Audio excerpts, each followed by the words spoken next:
kebenaran, dan keadilan. Orang itu adalah Mesias, Yesus Kristus Anak Allah. Penderitaan dan kesengsaraan manusia akibat pelanggaran dan dosa akan segera berlalu. Allah memberikan pengharapan kepada dunia ini dan kepada siapa saja yang mau percaya kepadanya. Bagaimanakah janji Allah itu terhadap manusia? Mari kita dengarkan liturgi janji kedatangan Mesias.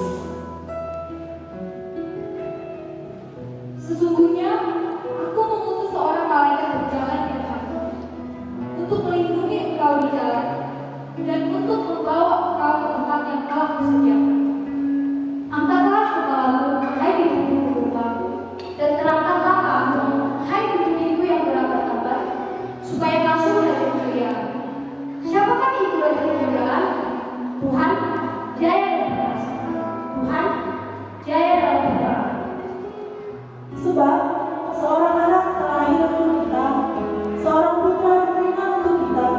Lambang pemerintahan ada di atas bahunya, dan namanya disebut sebagai orang pengasih ajaib, Allah yang perkasa, Bapa yang tetap, Raja damai. Aku akan memberikan perangku dengan garam muda, dan akan menyingkirkan segala timah daripadanya. Aku akan mengembalikan para hakimmu seperti dahulu, dan para penasihatku seperti semula.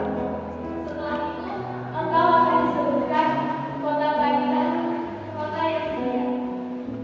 Sion akan membebaskan dengan penghakiman dan adil, dan orang-orang yang bertobat akan membebaskan dengan tindakan yang benar.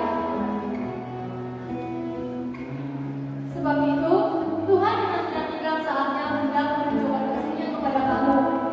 Sebab itu, Ia bagian dan menyayangi kamu. Sebab Tuhan adalah Allah yang adil. Berbahagialah semua orang yang menantikan Dia.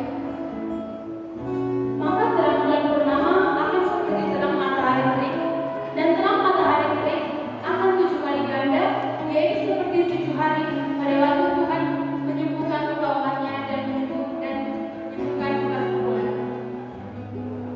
Pada burung dan benih akan berkilau, pada belantara akan bersorak-sorak dan berbunga. Katakanlah kepada orang-orang yang tawar hati, kuatkanlah hati, janganlah takut, lihatlah, Allahku akan datang dengan pembalasan dan dengan kejaran Allah. Dia sendiri datang menyelamatkan kamu.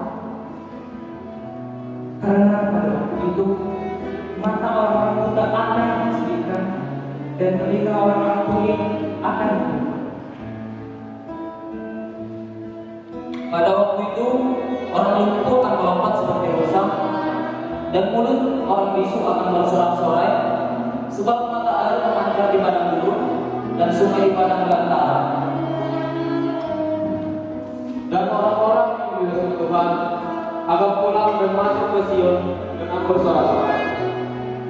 Sedang sukacita abadi melindungi mereka, kegilaan dan sukacita akan memenuhi mereka, kedambaan dan kelembusan akan menjadi